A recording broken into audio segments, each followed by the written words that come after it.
Hello everybody and welcome to the video. Today we're going to be talking Doom 3.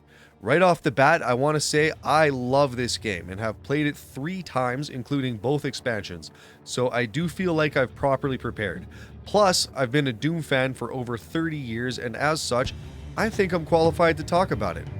Apart from that, I really wanted to make this video because 1, I have a lot of things to say about this game, as you're going to find out in a minute.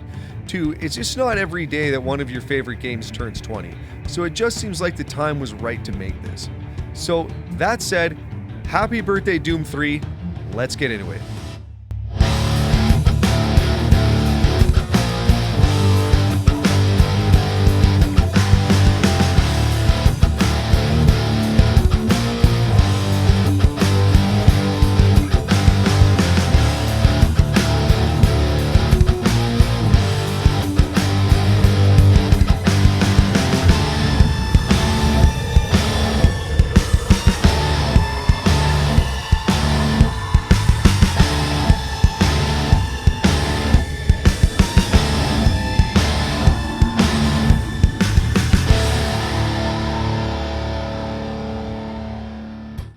Doom 3 is a first-person shooter game developed by id Software using the id Tech 4 engine and published by Activision. It was released on Windows in North America in August 3rd, 2004 and August 13th in Europe. It would later come to Linux, Mac, and even the original Xbox. It was re-released as the BFG edition 8 years later in October of 2012, and that's the version most people know, myself included. One quick disclaimer here, I played through the BFG edition for this video, and I want to be clear that what this video is not going to be is a review of the BFG edition versus original versions. I just don't have any interest going down that road, so let's just all understand that that's not what we're going to be doing here, okay? I also will not be reviewing the Resurrection of Evil expansion, nor will I be covering the Lost Mission, as those will be getting their own videos later on down the line. Instead, this is going to be my review/overview of Doom 3, what it is, and why I love it, along with a few small criticisms, though frankly, I don't actually have that many. I genuinely think this is a great game and doesn't deserve the shit talk it sometimes gets. Now, I think we're all on the same page here, right? Good? Good. Okay, so first and foremost, Doom 3 is a first-person shooter game, and as such, I think it's appropriate we begin by discussing its loadout. I think we all know shooter games live and die by their weapons, and Doom 3 is certainly no exception. So most of the weapons are pretty standard fare for a Doom game. In the beginning, you start with a pistol and your fist, both of which are more or less useless and don't really do that much damage, with the exception being when you've got a Berserk power-up, which jacks you up to ridiculous levels of power and turns your fist into a weapon of mass destruction for a short period. After that, you'll get the shotgun, and I gotta be real with you guys, I think this is the worst shotgun in the history of video games. Like, unless you're butt right up to the enemy's head, point blank range, you might as well just be trying to tickle them. Like, I'm not even joking here. I swear there are times when I'd fire this thing and it wouldn't even register. I had to shoot imps like 4, sometimes 5, or even 6 times to put him down. Shortly after this, you'll get an assault rifle, which is basically a shittier version of the chain gun, but it's kinda nice because they put ammo for this thing fucking everywhere, man.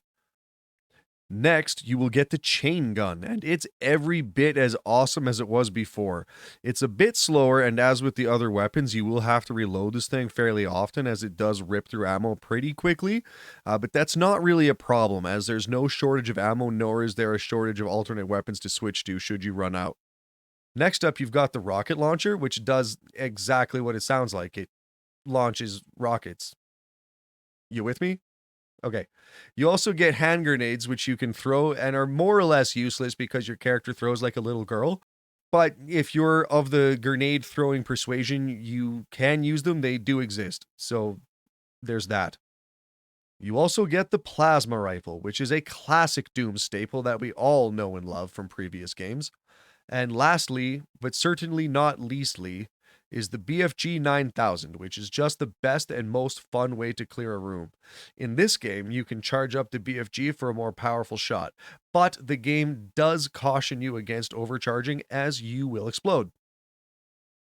Then, about 2/3 of the way through the game, you will find the Soul Cube. And this is a really cool artifact that, one, is creepy as fuck when it talks to you. Two, you can charge it up by killing enemies, and then when it's ready, you can unleash it for an instant kill that will drain the life from whoever you hit and restore your own health with said life. This becomes a vital part of staying alive later on, as the amount of health drops the game puts in are considerably fewer late game. Just a quick word on enemies here, because honestly, there's not that much to say. They're all basically the same from past games. You got your grunts, your shotgun sergeants, imps who now have a lunging attack that they can use at close range. And you're going to want to get used to seeing these guys because these assholes will jump out of literally every corner of the game. I'm not fucking kidding here either. Like, it's every door you open, there's an imp. Every corner you go around, there's an imp. Walking down a hallway, bang, there's another imp. It starts out terrifying and really works as a jump scare, but by the end of the game, it becomes so fucking annoying. This is far and away the thing I hate the most about this game. My advice here is to always backpedal every single time you open a door. Literally every single time. Even then, they'll probably still catch you more often than not. After that, you've got Chain Gun Guys, Hell Knights, Barons of Hell. The Mancubus even makes an appearance, which I thought was pretty cool. Aside from that, none of the other enemies are particularly memorable except for the Trites, which are horrible spider monsters that are the stuff of fucking nightmares. I don't have any kind of arachnophobia, and I still found these cunts scary as hell. I also want to mention the cherubs. Like, just look at these fucking guys. If that's not disconcerting, I don't know what is. Honestly, it's the baby thing that gets me, man. I just can't handle scary kids in baby shit.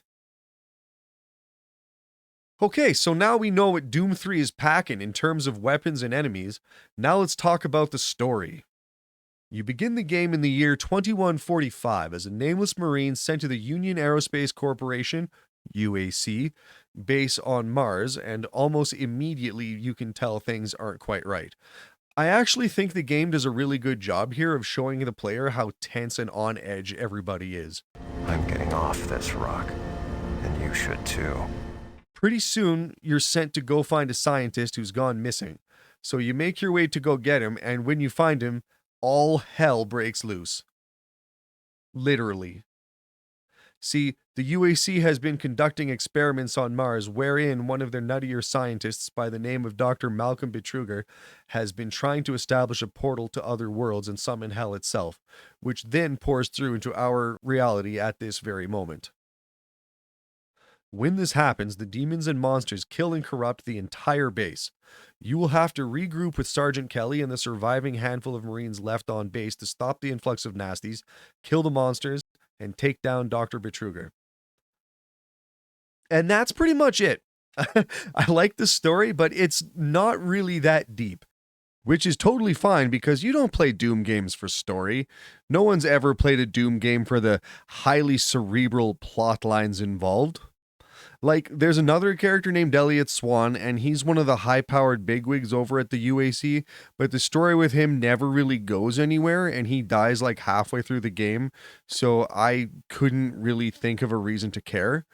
Swan does have a bodyguard by the name of Jack Campbell who carries a big-ass BFG, and I think that's pretty awesome, though. Like, anyone with a BFG immediately gets my thumbs up. Throughout the campaign, your character will be guided by Sergeant Kelly to traverse the base and complete objectives. Things like flicking switches, pressing buttons, activating and deactivating machinery. Actually, some pretty cool stuff here, like this really cool crane puzzle. These puzzles don't take a lot of time and are pretty basic, but it's still a fun way to break up the action and give the player some variety in gameplay without derailing the campaign or breaking immersion. On that note, this game does take a more horror survival feel than its predecessors, but personally, I love that. For one thing, the immersion in this game is awesome. Even 20 years later, this game still sucks me in and terrifies me. I played this game in the dark with the lights off and headphones on loud. I'm now convinced that this is the definitive and only way to play shooter/horror games. I felt like I could actually hear the monsters behind me. This game legitimately scares the shit out of me. Secondly, I love a game that dares to be different. It would have been so easy for id to just make another copy of Doom, maybe add in some more weapons, maybe a new enemy or two, and just call it a day. But they didn't. They decided to try and swing for the fence and make something truly unique and special. So while it doesn't fully hit the mark in some respects to what the devs had intended, and it's definitely not perfect nor without its problems, I love what they did and I respect the hell out of that. So about 2/3 into the game, you see your way to hell, and the game takes on a more classic Doom type of feel. The visuals are stunning even in modern day, which I really think is a testament to the quality of this game. Like, I admit I'm not a graphics nerd nor am I particularly tech savvy, but this shit just looks good to my eyes. Like, check this out right here. Like, that's a good look in hell, I'll tell you what. And this is where you're going to square off against the Guardian of Hell and get the Soul Cube, by the way. So since I mentioned the Guardian, I might as well talk about the bosses for a sec. We've got the Vagri, which is a big giant spider boss, the Guardian of Hell, who guards the Soul Cube, the Sabaoth, I don't know if I'm saying that right, who is a weird mix of half man, half tank, like some kind of artillery centaur. Tankar? Sounds tough, but this fight couldn't be easier. Last is the quintessential cyber demon. And I want to make this absolutely clear. I fucking love the cyber demon. This guy is the stuff of fucking nightmares. I've been terrified of this asshole for 30 years. That being said, I don't think this is the best iteration of him. Let me explain. The fight is pretty basic, and more or less all you do is run around shooting monsters to charge up the Soul Cube, which you then fire at the Cyber Demon when it's ready. Most of the fight, you're not even actually fighting the Cyber Demon, you're just running away from him and shooting monsters. And the whole thing is just piss easy and kind of a disappointment. The bosses are one of the weaker parts of this game, in my opinion. They barely serve as any sort of real challenge and are mostly there out of obligation.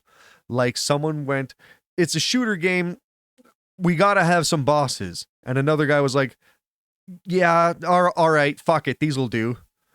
Like, they're not bad, but they're definitely not good, and I don't think they really add anything to the game.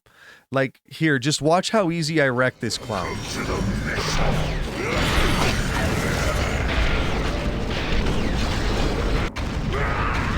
It's not even like it's hard. Back to the story.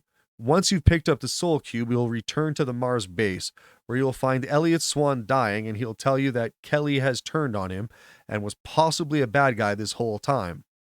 You'll proceed to make your way through a few more levels in the CPU processing center, fight that pitiful boss that Kelly has become, and make your way through the caverns on Mars to traverse deep into the excavation site where Dr. Betruger unearthed the Soul Cube.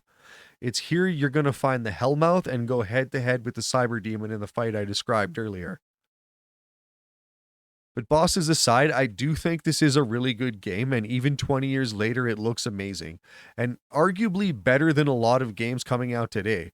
I know I'll get some heat for saying that. There are a lot of really good-looking games today, and I'm not saying that there isn't, but this holds up extremely well, and when you think that this was 20 years ago and still looks this good, like, that is just a testament to quality. And, like, this game looks great, and that's just a fact. I don't care who says what.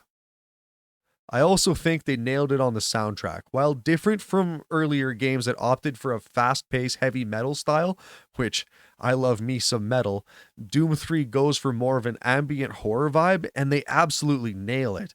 There's so many little things that just add to the atmosphere and the unnerving experience and just the overall feeling of the game.